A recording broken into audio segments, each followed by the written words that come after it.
Henrique corria desesperado ao longo da margem do rio, o suor escorrendo de sua testa enquanto ele gritava por socorro.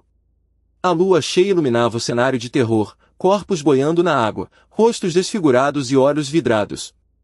Ele tropeçou e caiu de joelhos, as mãos enlameadas enquanto segurava um cadáver, o rosto pálido de dor e choque. Era um dos muitos que trabalhavam no cais, um jovem de 25 anos, com uma família que o esperava em casa. Ele havia visto tudo mudar na cidade desde que o tráfico de drogas havia se tornado mais agressivo, mas nunca imaginou que seria testemunha de tamanha brutalidade. O barulho de um barco se aproximando o fez olhar para o rio, e ele viu mais corpos sendo jogados na água. Henrique sabia que tinha que sair dali, que tinha que contar o que havia visto, mas algo prendia aquele lugar, uma sensação de que ainda havia muito mais a descobrir. Ele se levantou, com a determinação de desvendar o que estava por trás daquela carnificina, e começou a seguir as pistas que o levariam ao coração da escuridão que havia se apossado da cidade. E foi então que ele começou a entender que, naquele lugar onde duas culturas se encontravam, nada era como parecia. No meio do rio, o sol poente lançava um brilho alaranjado sobre as águas tranquilas, criando um cenário de paz e serenidade. Henrique vivia em uma pequena cidade ribeirinha, onde a cultura indígena se encontrava com a influência europeia, criando uma rica tapeçaria de costumes e crenças. O ar estava cheio do cheiro de peixe fresco e do som de crianças rindo ao longo da margem.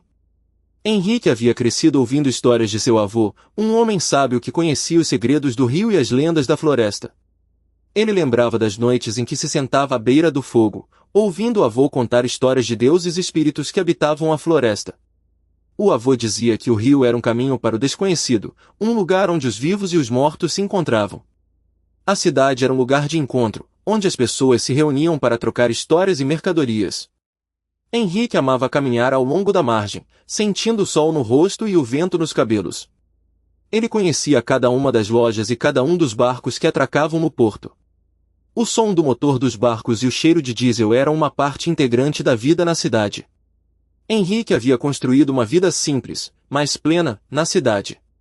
Ele era um pescador habilidoso e vendia seu peixe no mercado local.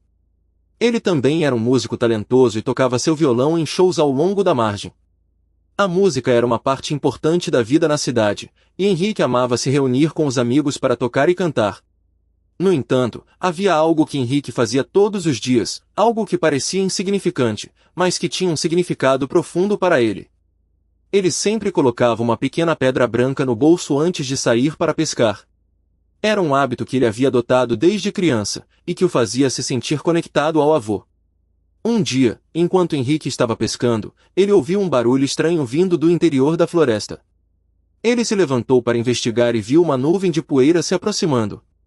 De repente, um barco a vapor surgiu da floresta, avançando rapidamente pelo rio.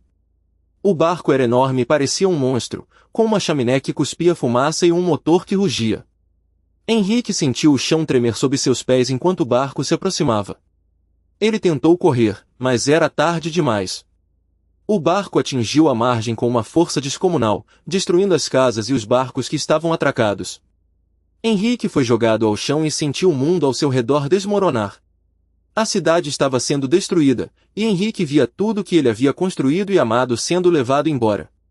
Ele viu o mercado sendo destruído, as lojas sendo demolidas, e as pessoas correndo para salvar suas vidas. Ele ouviu o som de gritos e choros, e sentiu o cheiro de fumaça e madeira queimada. E, enquanto ele se levantava, atordoado e confuso, Henrique sentiu a pedra branca no seu bolso. Ele a apertou com força, sentindo uma conexão com o avô e com a vida que ele havia conhecido. Mas, por um momento, ele se perguntou se algo mais era permanente em sua vida. Henrique sentou-se na margem do rio, com as costas apoiadas no tronco de uma árvore antiga, e os olhos fixos na água que corria lentamente. O silêncio era quase palpável, quebrado apenas pelo suave sussurrar do vento entre as folhas e pelo distante canto de um pássaro. Era como se o mundo ao seu redor tivesse parado, deixando-o sozinho com seus pensamentos. Ele não conseguia tirar da mente as imagens que havia visto anteriormente, corpos boiando no rio, rostos desfigurados e olhos vidrados. A sensação de impotência e desespero ainda o sufocava, tornando difícil respirar. Henrique sentiu as lágrimas arderem em seus olhos, mas não fez nada para impedi-las. Apenas deixou que caíssem, silenciosamente, enquanto contemplava o rio. Nesse momento de profunda tristeza e solidão, um barulho suave atrás dele o fez se virar. Uma mulher idosa, com cabelos grisalhos e um sorriso suave, emergiu da floresta. Ela carregava uma pequena bolsa de palha e uma garrafa de água, e seus olhos pareciam ter visto muito. "Posso me sentar aqui?" ela perguntou, com uma voz suave e melodiosa. Henrique fez um gesto afirmativo com a cabeça, e a mulher se sentou ao seu lado.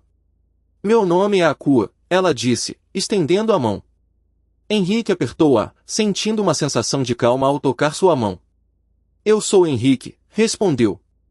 Akua olhou para ele com compaixão nos olhos. "O que está acontecendo, Henrique?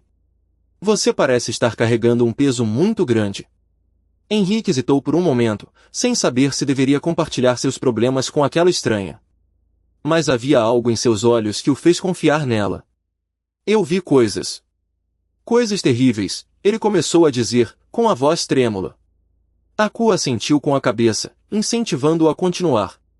"Eu estava correndo ao longo do rio e vi corpos boiando na água. Eu não sei o que está acontecendo." Akua ouviu atentamente, seu rosto uma máscara de compaixão. "Às vezes, Henrique, precisamos enfrentar as coisas que nos fazem sofrer", ela disse, quando ele terminou de falar. Henrique olhou para ela, sentindo uma faísca de esperança. "O que você quer dizer?", ele perguntou. Akua sorriu suavemente. "Isso é uma história para outro momento, Henrique. Mas saiba que você não está sozinho." E com isso, ela se levantou e começou a se afastar. "Espere", Henrique chamou. Akua se virou para ele. "Sim?" Henrique hesitou, não sabendo o que perguntar. "Obrigado." "Obrigado por ouvir", ele disse, finalmente. Akua sorriu e assentiu com a cabeça. "De nada, Henrique." Kui disse. E com um aceno de mão, ela desapareceu na floresta, deixando Henrique sozinho mais uma vez. Mas, desta vez, ele não se sentia tão sozinho. Algo havia mudado dentro dele, algo que ele não conseguia explicar. Ele ficou sentado ali por um longo tempo, pensando em Akua e em suas palavras, enquanto o rio continuava a correr suavemente ao seu lado. E foi então que ele começou a sentir uma leve brisa de esperança, uma sensação de que talvez, apenas talvez, as coisas pudessem mudar. Mas, por enquanto, ele apenas ficou ali, sentado, esperando. Henrique permaneceu sentado na margem do rio, com as costas apoiadas no tronco da árvore, os olhos fixos na água que corria lentamente. O silêncio era quase palpável, quebrado apenas pelo suave sussurrar do vento entre as folhas e pelo distante canto de um pássaro. Ele estava absorto em pensamentos, refletindo sobre os eventos que o haviam levado até ali. Lembrou-se das palavras do ancião indígena, que havia dito que o rio era um símbolo da vida, com suas águas que fluíam constantemente, mas também com suas profundezas escuras e misteriosas. Henrique pensou sobre como aquela metáfora se aplicava à sua própria vida. Ele havia construído uma vida tranquila na cidade ribeirinha, com sua rotina diária e suas relações com os moradores locais. No entanto, algo estava errado. Seus olhos vagaram até a pequena igreja colonial que se erguia na margem oposta do rio. Ele lembrava de ter entrado naquela igreja algumas vezes, sentindo a presença de algo divino, mas também uma sensação de desconexão. O padre, um homem austero e conservador, parecia mais interessado em manter as tradições do que em compreender as necessidades dos fiéis. Henrique recordou também a conversa que tivera com o comerciante europeu, que havia chegado à cidade com suas mercadorias exóticas e suas histórias de terras distantes. Ele se sentirá atraído pela visão de mundo daquele homem, pela sua ambição e pelo seu desejo de explorar e descobrir. Agora, Henrique se encontrava diante de uma escolha. Ele podia continuar seguindo o caminho que havia escolhido, o de um homem de negócios, acumulando riquezas e prestígio, mas correndo o risco de perder a conexão com sua própria essência. Ou podia optar por um caminho mais espiritual, buscando compreender os mistérios do rio e da vida, mas correndo o risco de ser visto como um excêntrico ou um sonhador. Ele sentiu um arrepio na espinha ao pensar nas consequências de suas escolhas. A lua começava a se pôr, lançando um brilho prateado sobre as águas do rio. Henrique se levantou, sentindo a necessidade de se mover, de fazer algo. Ele começou a caminhar ao longo da margem do rio, sentindo o vento em seu rosto e areia sob seus pés. À medida que caminhava, Henrique começou a sentir uma sensação de libertação, como se estivesse deixando para trás as correntes que o prendiam. Ele pensou no ancião indígena, que havia dito que o rio era um símbolo da transformação, que suas águas podiam lavar as impurezas e renovar a alma. Henrique sentiu que estava no limiar de uma grande mudança, que algo estava prestes a acontecer. Ele parou diante de uma pequena cachoeira, que caía com um suave rugido na água do rio. A espuma da cachoeira criava um véu de gotículas que brilhavam ao sol. Henrique sentiu que estava diante de um espelho, que refletia sua própria alma. Ele olhou para dentro de si mesmo, sentindo a dor e a confusão, mas também a esperança e o desejo de transformação. Foi então que Henrique sentiu um grito preso em sua garganta, um grito que era ao mesmo tempo de dor e de libertação. Ele abriu a boca e deixou que o grito saísse, sentindo que estava liberando algo profundo e antigo. A cachoeira pareceu responder, aumentando seu rugido, como se estivesse ecoando o grito de Henrique. Ele sentiu que estava sendo ouvido, que algo estava sendo visto e compreendido. Henrique permaneceu ali, diante da cachoeira, sentindo o vento e a água em seu rosto, e soube que nada mais seria como antes. Ele estava no início de uma jornada que o levaria a descobrir segredos e a confrontar medos. Mas ele estava pronto, pois sentia que havia encontrado algo profundo e verdadeiro dentro de si mesmo. E agora, Henrique encontra-se novamente à beira do rio, mas desta vez não é o desespero que o motiva, e sim a serenidade. O mesmo sol que antes parecia escondido atrás das nuvens de medo agora brilha intensamente, lançando um brilho suave sobre as águas. Ele não está mais sozinho, ao seu redor, a comunidade ribeirinha se reúne, compartilhando histórias e olhares de compreensão. Henrique reflete sobre o caminho percorrido, sobre como o rio, que inicialmente parecia um cenário de terror, tornou-se um símbolo de transformação.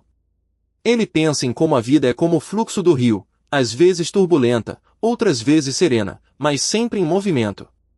E é nesse movimento que encontramos a oportunidade de mudar, de nos reinventar. Ele lembra das palavras de um ancião da comunidade, que dizia que a vida é como o rio, Henrique. Às vezes você está na superfície, outras vezes você está submerso, mas o importante é continuar fluindo.